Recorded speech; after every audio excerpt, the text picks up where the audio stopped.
Welcome, everybody, to Hall D and the developer track. I am your track chair, Stephen Curtis from Amazon Web Services. I had a pleasure of meeting the moderator from this panel yesterday and was just amazed at the level of games industry knowledge and was very excited to share a little with Enterprise. So now I have the pleasure of introducing her and a panel of let's say, very talented and diverse experts in the field to the session, How to Design, Finance, and Release a VR Game in an Ever-Changing Ecosystem. So please welcome Amy Allison. Hello. Excellent.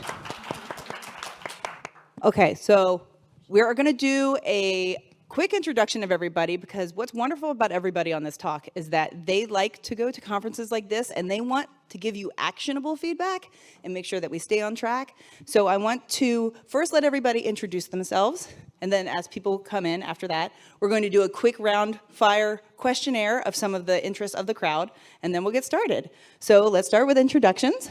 Celine, would you like to start? Yes. Hi, everyone. My name is Celine Tricart. I have been involved in VR for too many years, 8 years, I think. More recently, so I've been doing experiences such as The Key, for example, that won the Tribeca Film Festival and the Venice Film Festival. More recently, Fight Back, that was released on App Lab in March. And now working on a VR video game. I represent a company based in Paris called COVEN. And yeah, I'm excited to be here and talk from more of a studio/creator perspective. Hi, everyone. My name is Michael Masukawa. Thanks for coming to our panel. I worked in television for about 6.5 years and made the pivot to VR in 2017. I worked with a Canadian VR company called Secret Location, where I co-produced a project called The Great Sea, which is a VR narrative project about 38 minutes in length. Really enjoyed that project. And distributing a VR movie for several years as the industry continued to change. So learned a lot from that. We ultimately got acquired by Hasbro, so started working with their IP. We did Nerf Ultimate Championship, which came out on Quest 2 last summer, I think August. We also did a Transformers VR motion ride. We also did the World of Peppa Pig mobile app. So range of projects, but have been working VR and really enjoy it. Hi, everyone. My name is Maeva Sponbergs. I worked in the games industry for 20 years. Before joining Beyond Frames, where I'm at now, I had the great pleasure of working at Starbreeze and with the Star VR headset. Right now with Beyond Frames, we are a third-party publishing company that specializes in XR games on the Quest and Steam platforms. We have games like Down the Rabbit Hole, Ghost of Tabor, Mixture, and Silhouette. Hi, I'm Paul Brady, president, co-founder of Resolution Games. We've been around about 8 years. We have games on the Quest platform, Steam, PlayStation, VR2. We also launched a couple of games on the Magic Leap headset before that stopped. And then have also done some mobile AR titles as well. We did Demio, which is one of our most well-known titles, but also the classic fishing game Bait and Angry Birds VR and a couple others. I'm blown away by the amount of knowledge on this stage. You guys are in for a treat. Okay, so here's the quick round survey we were planning to do. The first one is, can you please raise your hand if you're in enterprise versus games? Enterprise, raise your hand. Games, raise your hand. All right, good to know. Okay, are you newer in your journey professionally in VR or XR, or are you established? Newer? I've been around a while. Okay, this is 50-50 all the way through. How many of you are devs versus marketers? Devs versus marketers or other? Okay, good to know. And what are you most interested to learn about? There are 3 things, and depending on the how you vote is how we will order it. We have design, finance, and launch. Design, finance, and launch. That was the most even. Yeah, everything is amazing. Even. We all love our analytics. I feel like that was actually pretty evenly split, both in sentiment and in number. Fantastic. Okay, well then we're just going to start with the design questions. So first, with the new headsets coming out into the market steadily, how do VR or even XR game creators adapt to the ever-expanding VR ecosystem? You build something today, it might not work on headsets in 3 years. Like, how do you manage that? Any one of you can take it. And we also, as a team, talked that we were going to talk about our failures a lot. So expect to hear a lot of learnings. Who wants to take it? Sure, I'll start. So as a creator, and the reality of the business is that things are changing all the time. Indeed, technology is improving. New headset, new features are being announced, and we are always, it feels like we're always late, and we're always like trying to get our stuff together and like always being able to offer, when a new feature gets released, we want to have a game for it, an application for it, and being kind of ahead of the curve. But unfortunately, that almost never happened. And so for me, for example, I've been very involved in developing hand tracking applications and games.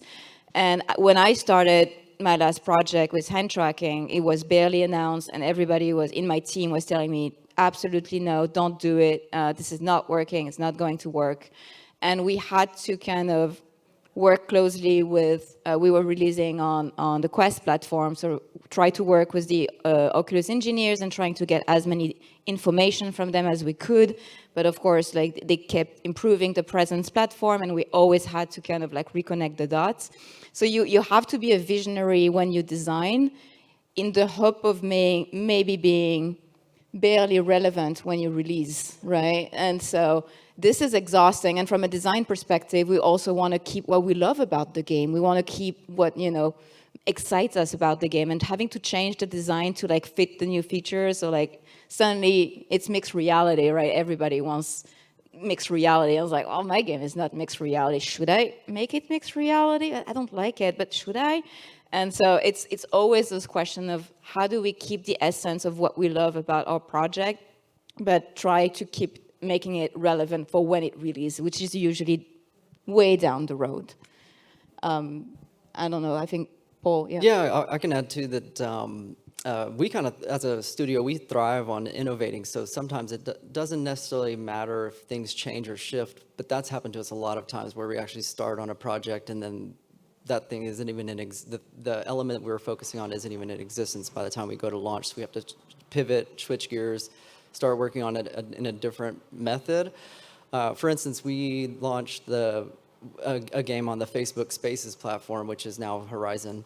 And all the games at that time were to be centered around like a circle where everyone's looking in on this circle. And even though that pivoted and they went away from that model, it kind of pushed us towards this tabletop, like focusing on this table. And that was kind of ended up being kind of how Demio birthed a bit. Like, how can we create an experience that's focused around this? And our game teams kind of got used to developing in that way. And then now it's kind of led the way for us to focus on mixed reality experiences too, because the surrounding environment doesn't have as big of an impact. So it can be a curse and a blessing at the same time. It just kind of depends. But definitely you end up going down some roads that are a waste of time, and then sometimes you end up kind of finding some interesting new paths with it.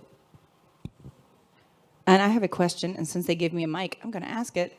Tell us a little bit about like the hardware partnerships and experiences that you guys have had when it comes to design. Like, do you have like great stories or like I wish I had known stories? Like, can you truly design across multi-platform? Like, can one person come and say like, hey, I would love for you to port your game? Like, or can you even try to plan a game for multiple platforms? Or do you kind of have to like pick a horse and just go with it? Yeah, super challenging because most of the hardware does not have the same features, right? So some hardware has hand tracking, some hardware has haptics in the headset, some hardware has, I don't know, other stuff. And so, yeah, and the problem is often in your contract with platforms, it's they ask that if you release on a different platform, they need to have matching features. And so sometimes they don't exist, so then you're off the hook. If they do exist, then you need to adapt in a way. So I think new features and innovation has made porting even more challenging than it already is. And that make you really think twice before porting to a different platform, unfortunately. I mean, that's my take. Maeva. To add to that, I would like to say either way that the OpenXR standards that we're starting to see today are so helpful. Having been in VR 2014 through 18, it was a mess. And there were so many APIs, so many standards to consider. So the work that is being done now to kind of like consolidate and bring them in really do help. Apart from when feature sets are missing, we're seeing porting times come down significantly from being a significant part of where we need to schedule it out and have it in our production pipelines. Today, it's becoming less and less of a hassle. Not saying that it's easy, but it's becoming better at least. Yeah, I can add to that too, real quick. That tools like Unity and the WebXR initiatives, Snapdragon Spaces, stuff like that are definitely going to be making that a lot simpler for us moving forward. But with Demio, for instance, we launched it on flat screen PC and PSVR, like just PS5, and it's definitely incredible amount of effort to do those things, and it would be nice to be able to spend time creating new IP rather than porting, for instance. So it's great to see those things those tools coming into place that make it a little simpler to do that. And then porting is definitely good to do. You want to get your content on as many platforms as possible, but sometimes it's a gamble with opportunity costs. With your team could be doing features and updates to refeature the game and make more sales and just have a strong presence on the platform that it's already on, or be building a new game, but instead you have to pull resources to say, hey, we want to port to another platform. So it's helpful if the other headsets sometimes provide incentives, sometimes they cover porting fees. I think Pimax had announced they were going to cover some of that stuff. So sometimes that's what helps you make the gamble and say, hey, I'll take a gamble and jump on this new headset, even if I don't really know what the market's going to be and what the audience size is going to be. So speaking of that, I think it's great because I'm going to move around because they keep wanting to just talk to me. So I feel like they're not looking at everybody. Okay. So I'm going to look over here for a second. We're talking to everybody. I know you were talking to everybody. But I feel like you don't feel like you're being polite if you're not like addressing me. But these are the questions for the group. So since some of these people were newer, what are some of the things that the devs are doing, or even like people who are in middleware that you lean on often for support, whether it's like with design, like whether it's like letting you, like what do you wish they would do? What do you wish they would do a little less of? Like obviously, like if there's new hardware coming out, like how soon, if someone was in this room that could make those decisions, how soon would you want to know about it? Like this is your wish list time. There's a genie that would give you what you need. Like tell these people in the room who are either starting or other things, like what your problems and tribulations are with design and what your partners could do to help.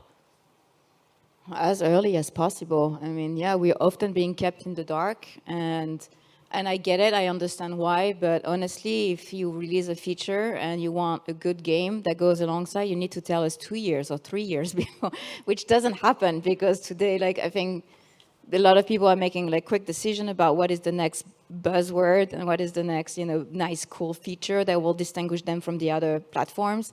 And we are always left in the dark. And so that would be really nice to have more of a heads up. And also there's of course the case of feature that get abandoned along the way. So when you've been working for a long time to try to get something ready and then it just get canceled or doesn't happen. So that's also a little bit heartbreaking. So I wish there were a little bit more of a communication with the content creators, game creators out there, for sure. And it's not just hardware, in my opinion. It's also UX in general. I'm going to again speak about what I know, which is hand tracking. When they implemented hand tracking on the Quest platform, they were that thing where you have this laser pointer and you point at things in the menu and you pinch to select. And when you have a keyboard and you try to enter your password or something, it's really complicated. And then a whole generation of game using hand tracking use the same because you don't want to be using a different design than what Oculus does in their main menu.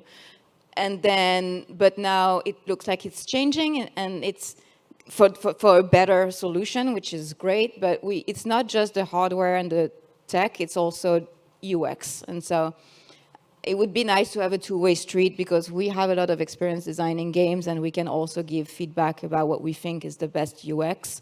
And just a better line of communication would be lovely. Anybody else up there? You got like wishes you want to put out in the universe? What would make your job easier?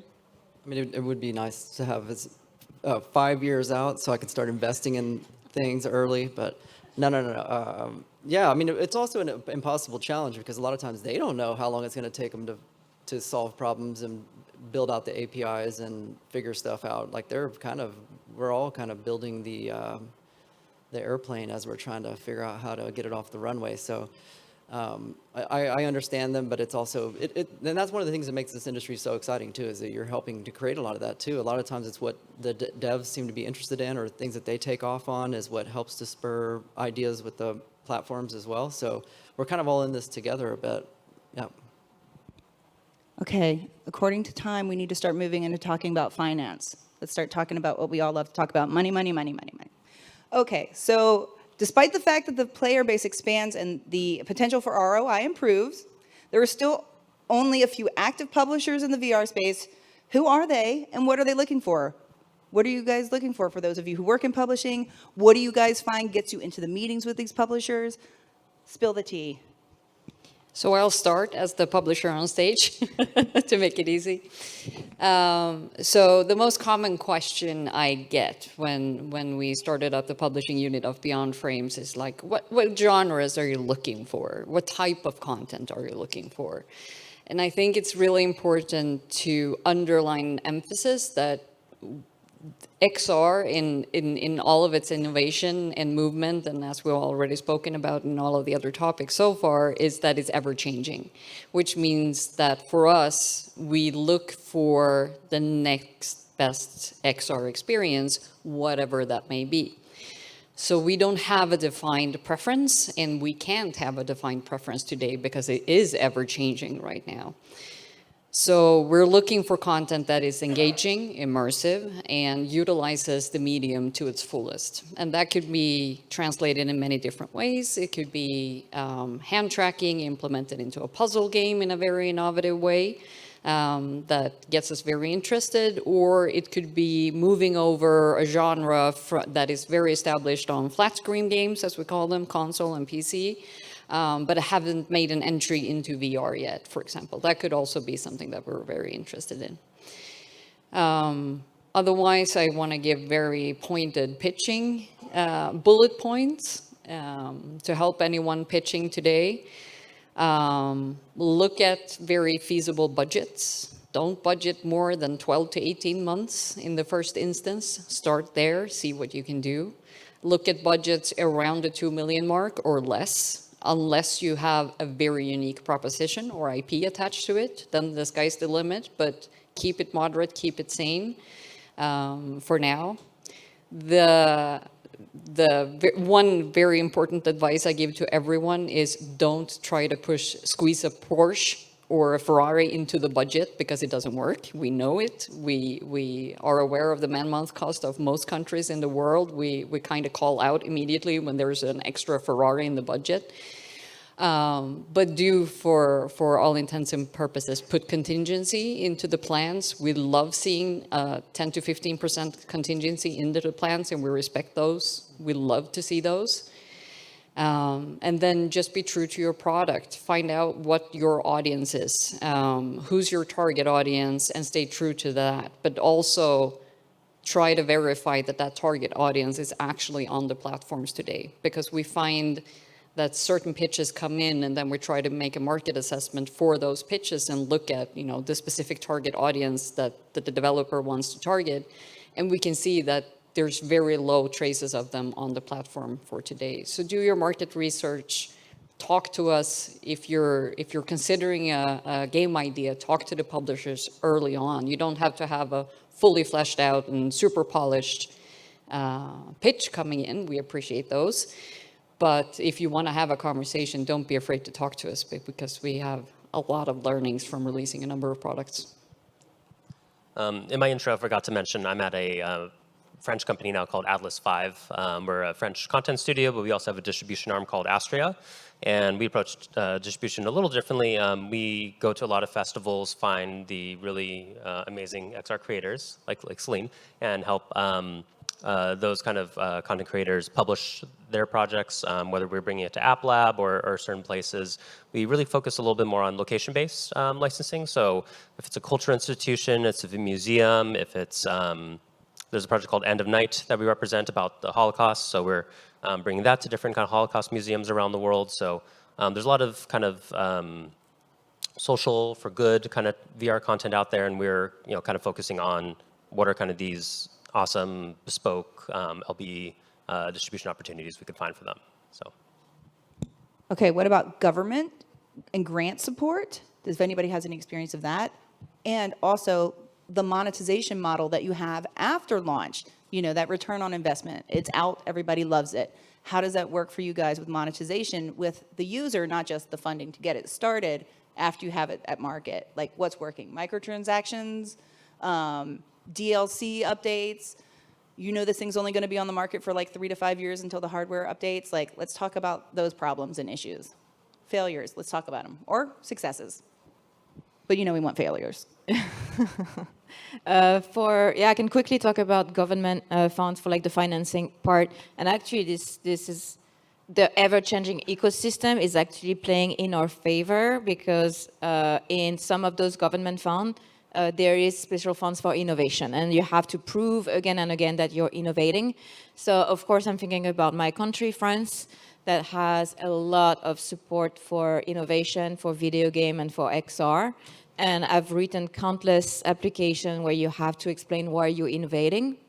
I would say 50% of it is legit. The other 50% I'm a little bit pretending, but I know that the people reading the deck don't know anything about what we do.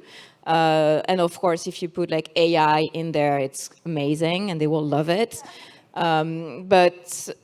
So this is not just there's probably nobody in this room who is French or working in France, I don't know, but this also opened the door to co-production.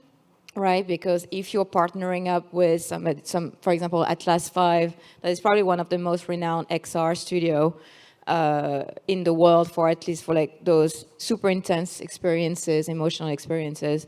If you do Atlas 5, there's a lot of co-production with Argentinian studio. You did co-production, yeah. Yeah, Belgium. So Europe is pretty awesome, where you could raise 300,000 euros or so from France. You could raise 850,000 euros from Belgium. You could kind of piece it together between different countries and use teams kind of distributed in different countries to put something together.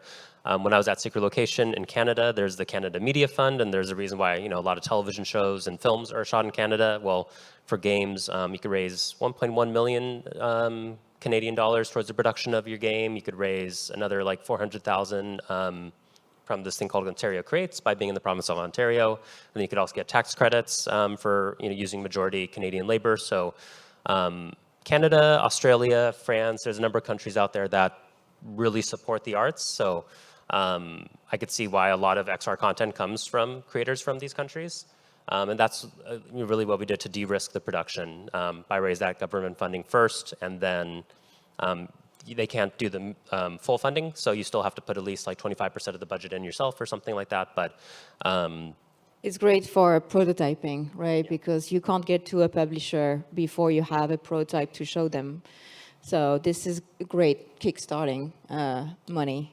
But again, you have to go through co-production with those countries. But it's pretty great. Mm-hmm. Anybody have anything about once the game is out, continuing to finance the game for either continued development or to put it towards your next title? Yeah, well, I'll also add too, there's also funding sometimes through IP holders, especially like TV and film brands too. Oftentimes are looking at ways to bring their IP to a different audience. So, sometimes they'll partially fund those projects too. You can definitely like piecemeal things together, like you're saying, and maybe even get platform support. But yeah, so post-launch, we've launched several. We have 3 free-to-play titles in the Quest store now, and Bait was actually the first free-to-play game in the Quest, at least, ecosystem, and at first it was really kind of more like a donate button type of situation. We were trying to figure out in-app purchases, and a lot of those tools weren't even really available at that time. That was in 2016, so lots has changed since then. We have recently launched a game called Ultimex that is free-to-play. It launched free-to-play. A lot of that model did not pan out the way we'd hoped. Paying back a game like that, which was, millions of dollars in production, is a pretty hard task to do, even with a premium model. But when you do free-to-play, you're kind of taking that extra layer of risk, essentially. And we do a lot of that. We're trying to innovate. We're trying to figure out how to move forward in this market and change things, and to be the ones who are trying to set those standards and figure out these new methods. So it was a measured risk. But Basically, free-to-play is really hard right now with the lack of concurrency and not having enough people in the game to justify people wanting to self-identify and purchase things to skins and things like that to customize. I'm not saying that's the case for every title. There seems like Gorilla Tag's doing really well, and there's probably other titles that have done pretty well with it, but it's a bit another layer of risk and difficulty, I would say. Okay, we've got to move to launch, unless you had something amazing and earth-shattering. Maeva? I think just to add to that, other than monetizing through DLC and the free-to-play model, one important note is that from a marketing perspective, which is where we're going now with the next topic, but just to peg on that, having seasonal content or something else available for your product that actually gets it featured again. So seasonal content for Christmas, change the key art, put snow into your levels, or do something else. That actually monetizes extremely well. And those are the parts where the traditional monetization in terms of DLC and free-to-play is one thing with added microtransactions, but just making sure that you constantly get featured on store is actually one of the key things to consider. Walkabout is like killing it on that front. I have no idea what their Magic monetization sauce. is. It is magic Yeah, sauce. they've really unlocked it, so And I love it's it. a good one to Which, look at. which title? Walkabout mini golf. Walkabout mini golf. I'll meet you there on the green. Yeah. On the same topic, we did a game called Nerf Ultimate Championship, released on Quest 2, and it was a 4v4 multiplayer game, so challenge to get that many people playing a game in VR. But yeah, what our roadmap was, we have other blasters we're going to add to the game, we have characters we're going to add to the game, levels. We had like a seasonal content, so like season 1, season 2, and the whole level kind of changes, and there's more more to the map unlocked. So that was something we planned as we were developing the game, and wanted to make sure, hey, 2 months in, we have something exciting for people to do. We have to try to launch as big as we can and get a good player base, but we have to keep that player base going, or else then you can't do a multiplayer game. So that was just something we knew was essential for a game like that. And the last thing we haven't talked about regarding financing XR games is platforms. So there has been in the past opportunity of raising money directly from the platform, and I think they had in the early days of VR good understanding that they had to support the community because very few publishers are in XR. I mean, there is the dedicated XR publishers such as you. There is people who dabble, and they are like established publishers, and they have a few XR games, but not really. And there are the publishers who hate VR or don't understand VR. And even the one who dabble, it's complicated because they don't fully understand how to publicize and market an XR game, and so they might not be the best publisher for you. So it's in the early days of VR, which we still are, having platform support is vital for the industry. And they've been doing it, and then it slowed down. Now there is still avenues to get some funding from the platforms, again, when you're using their announced future features, because they want us to create game for those features. It's challenging, though. It's hard to navigate. It's not like there is an official apply button, on the platform website where you can just apply for funding for games. But it has been a very important part of my financing plans for my past projects. And so hopefully they keep doing it and they keep supporting us. Fantastic. So no funding in America is what you're saying. Everybody find a European or Australian friend. Or Canadian. Check, check, and check. Okay. All right, great. Now we're going to move into release and publishing. Then we're going to have 10 minutes for questions, so start getting those little hamsters working in your head. I'm in the back because this is where the misfits hang out, so making sure everybody's paying attention. Okay. You're stressing them out. Like I they know. can't be on their TikToks. You know what? And I'm here for it. I want my inner Oprah where I can just walk over to somebody and be like, how's your day going? It's going really good so far. Yeah. So, I mean, come on. This is the second day. We got to keep our energy going. And we couldn't fit a fifth chair, so I was like, I have ADD, I'll walk. So let's talk about some things from your amazing wisdom that you would tell other developers to think about before releasing their games to help with sales at launch, things like marketing, advertising, store featuring, etc. Just shower us with knowledge. I'll kick it off. We've launched a lot of titles over the years, and Absolutely, the number one thing that gets downloads is featuring. That's obviously something you can't plan for happening, but one thing you can do is try to tee yourself up for that. On just about every platform, a lot of times the algorithms can work in your favor, or at least there's indicators that can be analog driven where the store folks will feature you because they see that your game's being wish listed enough, for instance. So having campaigns where you're pushing for wish lists and just sharing information about your game early and getting people interested in it and building those wish lists. And also there's a bit of a percentage of those people that you can guarantee you're going to end up downloading the game too. So there's the double benefit of that, of possibly getting that featuring and guaranteed downloads at launch. But also post-launch sales really help too. I'd love to say we've spent quite a bit on marketing across every facet: paid influencer relations, earned influencer relations, PR, advertising, being at events. I would say of those, the only one that we can actually really claim has a measured impact was being at PAX specifically with Demio. We would see a large uptick in downloads after having a presence there. That was a very pointed audience for that specific IP specifically, but having that opportunity for people to come and like test the games hands-on and experience it, that has been the one thing that really, really effectively drove downloads. Like advertising was almost a black hole of information and money and just knowing if it's actually working or not, especially with that regulations change there so often, it's really hard to tell. I'm not saying don't do it, but it was just hard to tie it to actual downloads. And paid influencer activation is kind of the same. But there's no doubt that the more exposure you build for something, the more curiosity you get from people and they want to go and try it out. So making sure your reviews stay high, making sure you're getting wish lists and stuff like that is kind of like the recipe.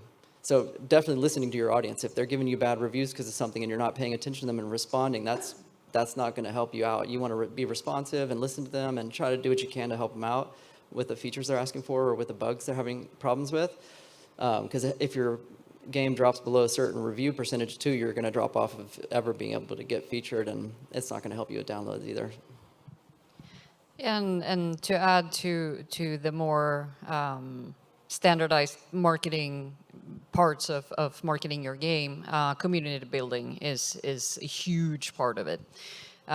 So we receive somewhere in between 10 to 20 pitches every week through our email or through other venues that we look at, but we sometimes also go out and headhunt different developers.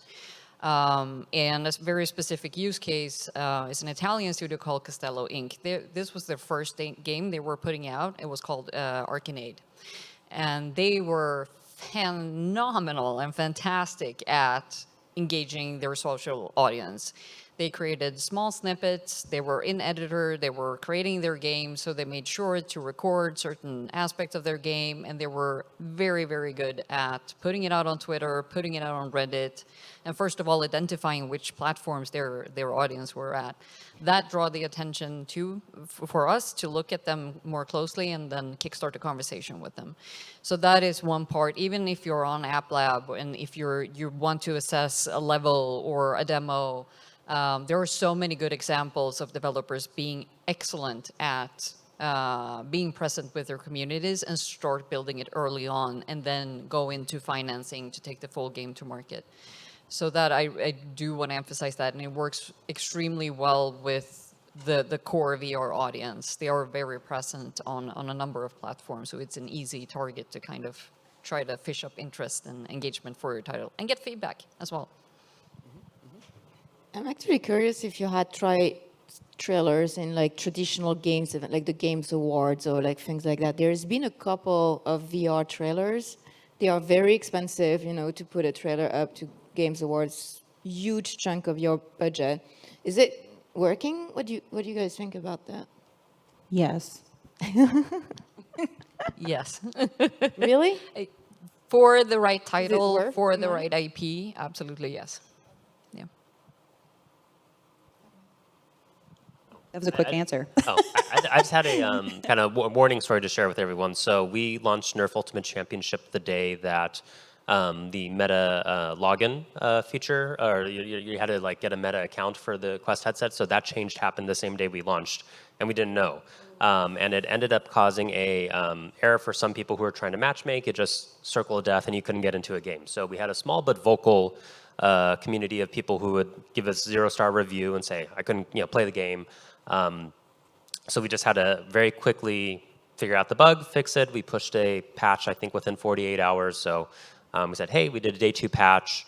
And what we did is, we went to those reviews and responded as the developer and said, hey, we did a patch. Can you go back and play? Hopefully you have a better experience.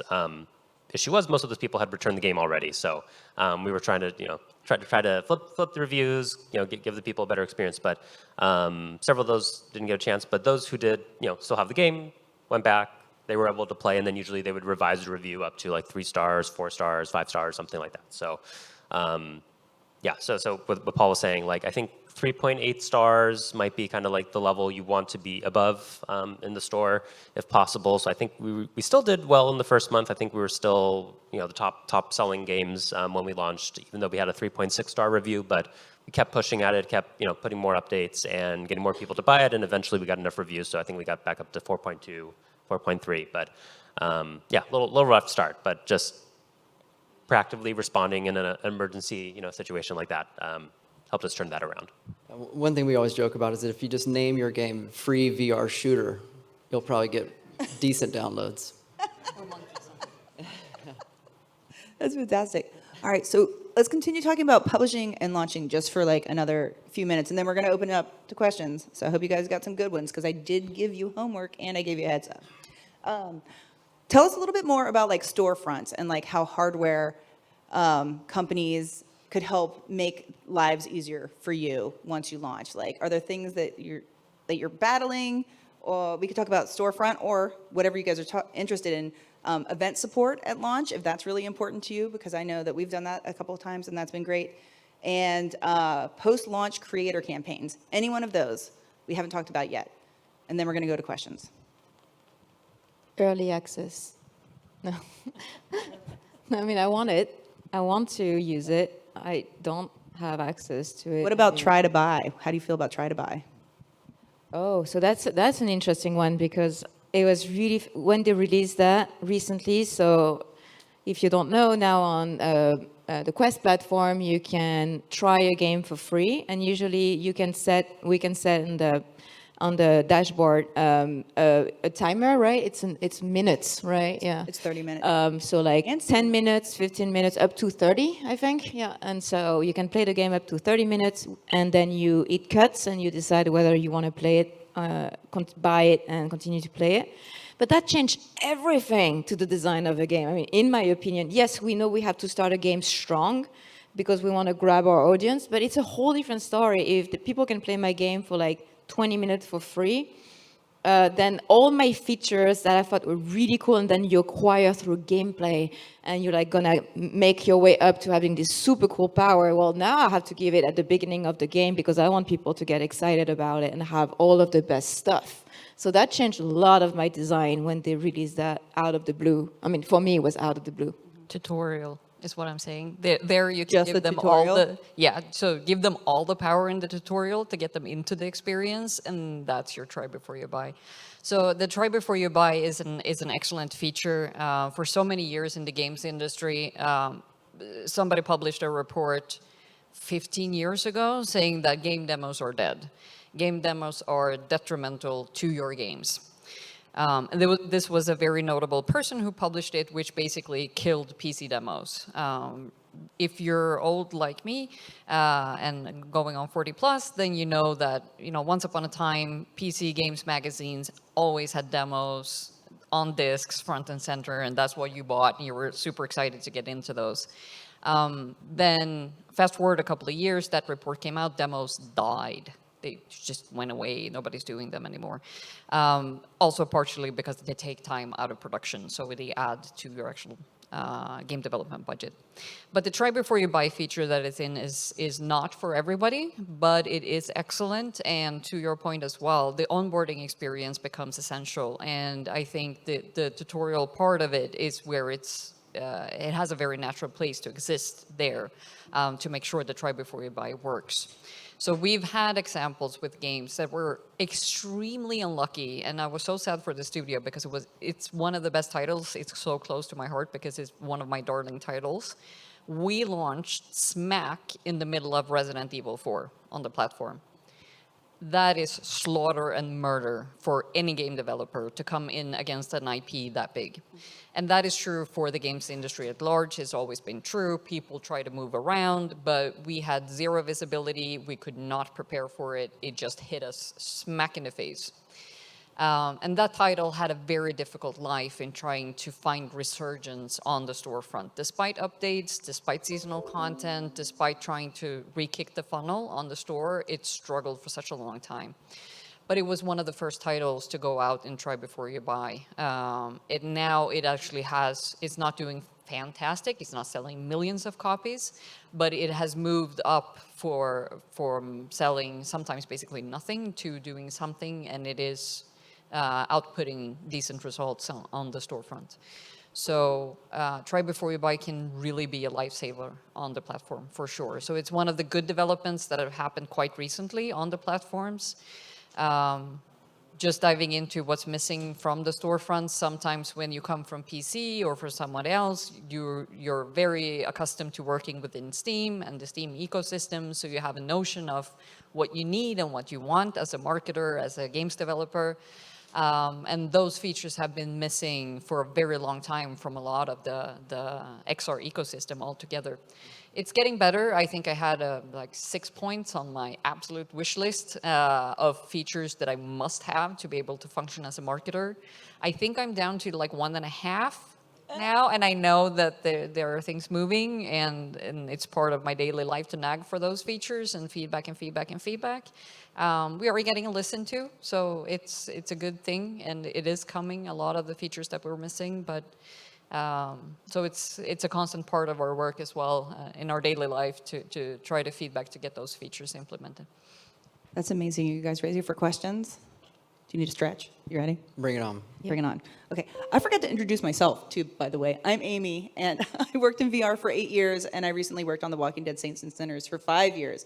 So I've shared a lot of these challenges. I see you guys so hard. One thing I will say, one little nugget, is that with all the A/B testing that I've done, showing people in the experience of the headset mixed with gameplay performs way better in advertising than just showing gameplay. Because if you just show gameplay, they don't get the fact that it's an experiential design, and I feel like a lot is lost. Take it or leave it. Just going to say that. Okay, I'm looking for the questions. I'm going to run over to you. Okay, here we go. Thanks. This is more of a hypothetical question, but let's project forward 5-7 years and assume for a second that the total install base of XR devices is dramatically larger than it is today, which we all hope is going to be the case, right? I'm curious to hear, are there any particular marketing or go-to-market strategies that either don't exist today or are unfeasible today that you think would be ideal or super interesting with relation to VR games? Twitch? Yeah, I think finding larger audiences, the spectating angle of Twitch and other streamed platforms is the real thing. And content creation at large, I think, is extremely challenging. Without getting too technical, we know that we have 2 displays to work with. We can usually only output 1 display. It creates weird form factors. It creates limitations in view space. You need to have a mixing table, you need to have different computers. There is a lot going into content creation today for VR games and in the XR space, and I feel our content creators, just getting a video on TikTok is not an easy thing. It's not like pointing your camera or just trying to hit the record button while you're playing on your desktop, right?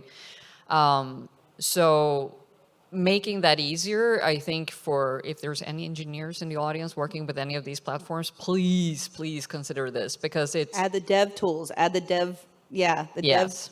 tricks. I can unhook the camera. I can jump to like a level. Like if we could give that to content creators, could you imagine? Yeah, so there is a lot of things that we can do on our side. We're trying to encourage all the developers that we're working with to make sure to implement the tools that are available today, support for those for content creation.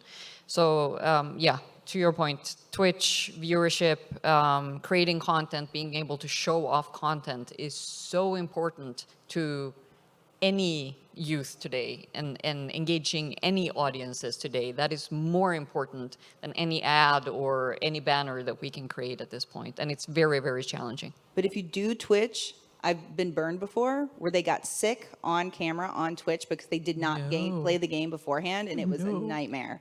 So that's the one thing about live Twitch. Well, some people like that. They might buy the game and be like, Why? Yeah. I want to feel. I PR was is good furious, PR. but like, you Vomit you still got to know simulator. all your platforms and know what they're good for, is all I'm saying. You were going to say something, Paul? I'm sorry. I didn't mean to like step on you. Oh. I was going to say, like, Rec Room and some games are doing this now, but user-generated content, I think, would be a good thing for, when there's a larger audience for VR, if you have a game where it encourages, a lot of the user-generated content for people to, show off their levels, show off characters, show off things that they create. So that'd be a really cool thing to do. And provide like a logo farm. Have like a media kit for them to like find your logo on a, PNG, whatever. Anybody else got a question? Oh, ooh, this is tough, but I did hassle this guy earlier, so I got to let him go. Hi, I'm Ryan. I run an XR game studio in the Boston area, and so we've got a title right now that in a few months will be out on App Lab as a sort of demo that will get kind of assessed for further funding. And I'm really curious about, from the marketing side, in terms of kind of building out that initial audience of people who are interested. So you kind of touched on doing, an advertising campaign or things that worked and didn't. Is there other things that you found for kind of starting to build out that audience initially, if it's just sort of coming out as a demo, that were really helpful and useful for you? Good places to look at, like subreddits, or is there sort of good ways to kind of find that audience and get a good base started? So for App Lab specifically, and good choice, I think App Lab has a bad reputation, but there are ways to navigate for sure. Make sure that you get your app on SideQuest at the same time. Connect with the SideQuest crew. They're super helpful. They're so willing to amplify titles that they like and work with. They have a very good Discord. Make sure you're in that one. But again, find the right subreddits for your genre, and engage with those players. Be ready to be present, to post content. Get them ready even before you launch on App Lab so people get interested. Showcase work in development. It does not hurt. There's a lot of other developers on the subreddits that understand your pains and can see through the kind of things that, sometimes as a marketeer you go like, oh, it's not polished enough. But it doesn't matter in the right spaces when you communicate. Make sure you're on Twitter. Make sure that you're amplifying all of those efforts there as well. But I think SideQuest is a really big help for App Lab titles. So do get on there. And then as the snowball rolls, be ready to pivot, be ready to talk to people and be present in those channels for sure. What is the goal that you're trying to achieve with the demo? Is it to get technical feedback, improve it, or is it to get community assembled, or what is the goal? Yeah, so I'm not sure how much info I can give on the program that we're in, but basically it's to put the demo out and then specifically for a mixed reality title, so to sort of see how does it perform on the store as an assessment of then does Meta provide further funding to the title. Well, you don't need to put it on App Lab for that, right? I mean, unless you really want to show that a lot of people are testing it and liking it, right? Yeah, it's a requirement of the specific program that we're in that it has, yeah. Okay. Yeah, I think if you're also looking for feedback, it's always good to implement in your game a send log, if there is bug, so they can, you have automatic logs in the Oculus dashboard and all that stuff, but I like when I can report some stuff and maybe enter some things. And also the way you describe your app in App Lab is very important. Like, be very honest with the scope and what you're trying to achieve. People will be brutal if they think it's just a working demo, but they will be not brutal if you admit that this is a demo. We're trying to get the momentum going. What do you guys think? That I've got also a lot of difficult, bad reviews on it's not a game, it's for free, it was on the key, when we're not very precise in the description of what it was. Like, it's a 16-minute narrative-driven experience. It is not, I literally had to put "it is not a game" in like big letters, and I still get 1-star reviews sometimes like, "Oh, it's not a game." I was like, dude, just read the description. But it got much better since we really put it like, "It is not a game." Please. So be very honest in your description. I think this should help as well. I actually had a developer do a funny thing for, so they were playtesting their milestone through a company who organized it for them. And they actually put the survey in the game. So you had a panel where you like went through the survey and captured all of the results. So it was a kind of like a funny in the experience kind of way of actually providing feedback, which was helpful. And they had it after every level. So just food for thought. Okay, James has a question, my new best friend here. Right over here, James. Thank you guys for sharing your insights. I have played many of the experiences on your CV and enjoyed them immensely. So I'm curious about the early stages of your design processes. How you might have an idea or maybe several. How do you decide which is worth building? And the simple answer is, of course, prototyping and putting it in front of people. But can you give a little bit more color to that for you in your process? Who are you asking the question to? All All of us? Yeah. Well, I'll just say I'm not a design expert or anything, but just being in proximity to it quite a bit, at least the way that our teams seem to take off is they are prototyping, and it's not so much about how other people feel about their experience. That is obviously taken into account, but it's more about what is it that when we see that a team is becoming incredibly passionate about something, then we're like, okay, because we feel like if there's a team that's passionate about something and that they're going to fulfill it, that they're going to take it to a level that could make it really something special. So it may be really hard for people to play it and find it compelling in the early days and even in a prototype stage. But if you have a team that's really committed and really psyched to do something, really incredible things can happen. So that's what we look for, is the team's excitement. And if we see multiple people in a team getting really hyped on something, or maybe only half and half, we can kind of determine whether or not it makes sense to move on to something else or just go all in on it. I think that's so important because one tend to forget when we're in a very technical industry, XR, it's based on headsets and hardware and limitations and so on and so forth. Game creation is a creative industry. So that fire and passion from the team is everything. And we, working with teams or close adjacent to teams, we need to respect that and follow that like guiding star, and then user test and do all of the numerical stuff attached to it as well. But finding that glow is key to everything in the games industry. It's not exactly an answer, but I think it's a big failure that I experienced when I did Fight Back. I had the idea for it, and we started designing, and then we made it, and it lasted 2 years, and then we were selected in the Venice Film Festival, and we get there, and the Venice Film Festival is the first time that people that were not the team were playing the game. And that is obviously, I mean, all of you in games are probably saying she's crazy. I was like, yeah, biggest mistake of my life. I did not play test. We did some play tests. We asked some friend to come over to the studio and try it. This is not play testing. And your friends will always be nice and will always. And so we get to the Venice Film Festival, and the pillar for Fight Back are visual beauty. We nailed that one. Confidence and physical empowerment. Physical empowerment, it's okay, but confidence, we completely failed it because the people that were trying to make them feel strong and confident about themselves were actually not managing to perform well in the game, and they were having those bad feelings. And so we had to go back and redesign, not completely, but a lot of the game for 6 months after Venice, to make it, to transform negative emotion of like, oh, I can't do it, oh, I can't play this game, into positive ones by changing the difficulty level, by adding a lot of VO, by changing some of the feedback. And so this was just a huge mistake. And now in the project I'm working on, I'm over playtesting. Like we playtested the gray box prototype. Like after 1 month of development, I was saying it, and we use external playtests now. There's a lot of them. We use universally. They are in the UK. They're great.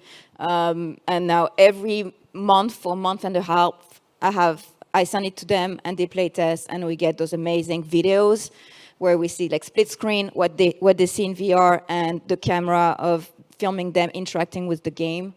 And that has helped a lot. I'm here to cut you off. Not because we aren't interested, but because we are at time and we want to be respectful to the next group. So let's give them a round of applause one last time.